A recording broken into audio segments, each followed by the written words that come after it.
Hello everybody, me Chris at Pro Unboxing with our 4 o'clock Friday chat. Today I'm going to talk to you about a couple of shows last week and about the fight gloves used in them. Now, I was on a DAZN show in Liverpool Friday night, and most of the gloves that we used were our Pro-Am gloves. This one. Now, this is what we call FF model, which is it's a foam, multi-layer foam kind of boxing glove. The FF is what we call a safety glove. Now, a boxing glove is designed to protect the boxer's hands, and as you can see, the way boxers in the pro game have their hands wrapped in gauze and tape, it's very hard to sort of protect the hand. And much of the gloves used are horsehair types with very little padding in.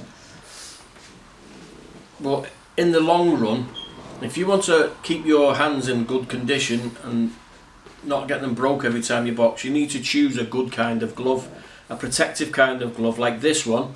As you can see, it's still fairly soft around the knuckle and the punch surface, but the way the padding is done at the back of the hand and through the knuckles, it protects the small bones in your hand. Now, we still had knockouts wearing these on Friday night, so it doesn't detract from knockouts, but every boxer who boxed in these more or less was virtually unmarked in the facial area, which is the other downside of using a horsehair glove. Now, what ended up being the top of the bill was for the Commonwealth silver medal against Khan and Edmondson for the Commonwealth super featherweight. They didn't use our gloves. Khan is sponsored by Bravos. Now, I've showed you Bravos as cheap end gloves before now, and how they're not very, they don't fit too well, they're not greatly high quality gloves. Both Khan and Edwardson on the night were badly marked up, and I commented though, and the actual Boxing Board of Control whip said to me, he said, I wish they were using your gloves all the way through, he says, because there's nothing, zero padding in those Bravos gloves they're going to use on the top of the bill. Now I've got a pair here to show you. Obviously my friend Jazzard, as usual, has lent me a pair. These have never been used, right? This is an 8-ounce Boxing Board of Control approved Bravos glove. Can you see the knuckle pad in there? Or the lack of it? This is a horsehair glove. Most of the horsehair seems to be here, which, if you've listened to me before, we use a glove shaped horsehair mat inside so it can't separate. This is the old school stuff. Similar to, well, they're not, as you can see, there's far more padding in that Ray's horsehair than there is in this one. Now, if I put, I'm going to put this one on, it's not my watch hand. If I put this on, there's room inside, there's room inside, but that's my knuckle there, there's no horsehair there whatsoever, nothing, no foam, zero. The padding's here, and a little bit here on my fingernails, and there's something very sharp at the bottom in here, so I would not wear them in a million years. Now, I've nothing against this brand or anything, but this is what happens when you get inexperienced people running a boxing company. The guy knows nothing about boxing, he's a boxing fan, he's a nice guy, etc. I've met Anis, he's a nice bloke, but that is an appalling glove. And he's expecting professional boxers to use that. Your hands would be like mincemeat after the fight. And like I said, Khan and Edwardson, who both boxed, their eyes were in a terrible state after wearing them. So, that's your Bravos. And this apparently is their top of the range glove with all the custom thing on. It's just, it looks lovely. I mean, I like all the artwork and everything, but the artwork doesn't make the glove safe. That you may as well put your granny's mittens on and have a fight in them, because they're awful. what they should look like is this. Now this is horsehair. You can still knock people out with, well, you still knock people out wearing the foam one. This is our horsehair model. Approved by the board. 8 ounce, the same as that. Look at the difference. Ours is more compact. It ain't going to split. It's got padding and protection all through. That's got nothing. Now, like I say, we've got a little bit of video that we're going to add on, and with one of the boxers wearing our gloves. He was wearing 8 ounce gloves. He got the knockout wearing these foam gloves. So don't think because it's not a horsehair glove you can't knock people out. The glove doesn't mean anything. It's about protecting your hands and, at the end of the day, facial injuries. Now, they're not the only glove like that. We did these the other week. We know the Reyes gloves, the horsehair and the loose and the baggy, but they're not as bad as that. There are gloves worse and as bad as them. These. Now, unfortunately, we see these all the time on big shows in America and here. Now, a friend of mine just mentioned before, at a glove meeting before a big show, Floyd Mayweather saw these and said he's not wearing them, he'll wear Grant the same as me. Now Grant, as we know, are a protective glove and you can still get knockouts wearing those. On the Saturday night we saw the big show in Saudi Arabia, Zerdo versus Billam Smith. Now Billam Smith was wearing these gloves, same glove, Everlast MX2. Again, not quite as bad as them, but nothing in them whatsoever. There's zero padding. Again, you can put your hand in that. It's more comfortable than that, ish. But my knuckles there. There's nothing at all. Nothing at all. Now, Chris Billam Smith. There's a picture here we're going to upload. Look at the state of his hand afterwards. And although his face was in a bit of a mess, Zerdo wore Rival gloves. Now Rival do 2 different kinds of gloves, similar to what we do.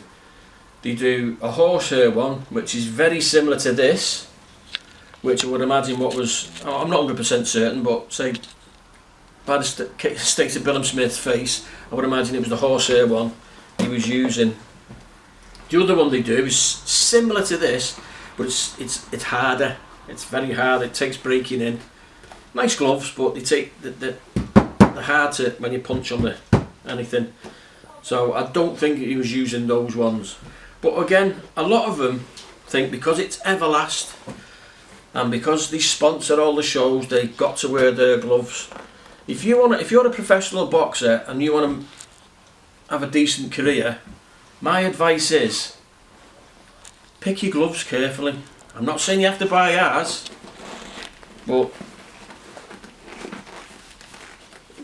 that's a common one you see a lot on television. Again, it's better than that one, but there ain't much padding in there. And as I always say, I've had boxers having the professional debut. You come out and I glove them up, they put the glove on and, you know, nice pair of Reyes gloves, and they think, yeah, the most famous, best gloves in the world. Put them on, they go, I'm going to knock that fella's head off wearing them, because they're used to wearing Green Hill 10 ounce gloves with a big rubber thing on the front. And I have to say to them, the other fella's wearing the same gloves or worse, so the same's going to happen to you. Nobody thinks about that, do they? It's all about what you're going to do to the other fella. Well, he's thinking exactly the same in the other changing room, what he's going to do to you. So pick your gloves very, very wisely. We've got 50 years of developing gloves experience, 30 years in business. That's why our gloves are getting all these rave reviews now. You don't have to have the horsehair glove unless you've got tough bones in your hands.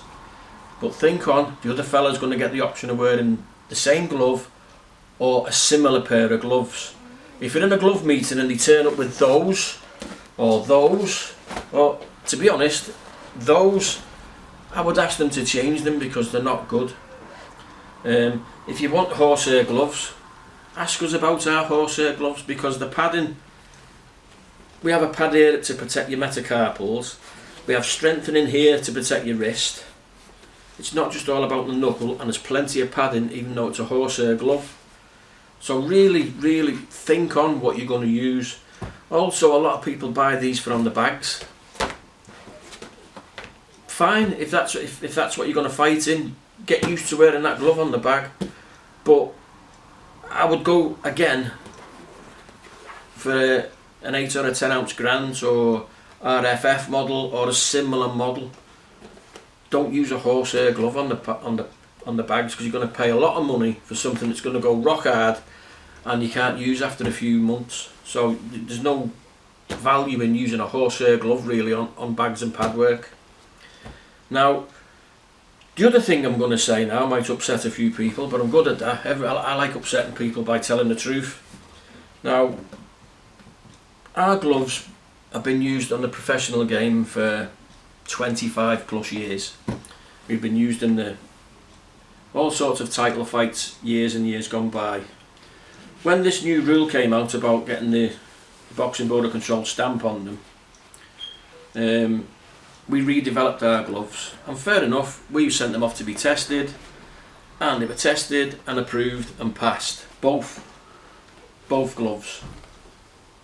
Now, the same as this guy's done it as well. Now, we're told everybody has to do it. Whenever you see Everlast gloves, Reyes gloves, and quite a few others, there's no stamp on. Now, we're told that stamp must be that size in that particular area to be used. Now, you're not going to see it once they're taped up anyway. So everybody has to send a pair of 8s and a pair of 10s of that particular model glove, and in our case we had a pair of 8s and 10s of these and a pair of 8s and 10s of these. And we paid our fee for both. They were tested, passed and approved, and they're allowed to be used on the shows. Now, being in the game so long, I know the owners of Reyes, I know the owners of Everlast, I know the owners of Grant, etc. They tell me, well, they've never paid. Their stuff's never been tested. So, is that fair? I mean, I know there's a lot. If you go on the Boxing Board of Control list of approved gloves, the list is massive. Some gloves most people have never heard of. Some companies I've never heard of, and I've been an amateur and professional trainer and on shows for 30 odd years, and a boxer before that. Some of them, a lot of them, are like that, and they should never be allowed near anything. My gripe is, why should I, with all our experience and conscience about saving our gloves being safer and more protective, why should other companies get away with not having to pay it and not being tested correctly? Now, we know these are MX2s. MX1s were banned because there was zero padding in them. There's not much padding in them either. I mean, we had to do IEBA testing or IBA testing for the amateur gloves. They used to send it to Munich University, where they were tested on machinery, proper tested by professors and everything. You paid €2,000 and your gloves were tested and passed if they were safe. Who tests? I mean, as far as I know, these go to the board. Somebody at the board gives them to a friend who's got a gym, and he says to your boxers, hit them in the bags for a few weeks, tell us what they're like. If they're alright, we'll pass them. There needs to be better testing than that, especially if you're paying a similar amount of money to have your gloves approved. Testing needs to be better. All my equipment, all Pro-Am equipment, head guards, training gloves, everything is based upon safety. If my boxers get injured as a trainer, they don't box. They don't box, they don't get paid. That's their livelihood. So, hence we have safe gloves. a lot of these new little companies who've got approved gloves, they've no experience in boxing.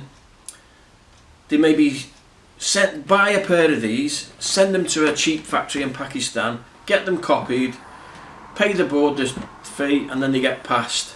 A lot of them are appalling, really appalling.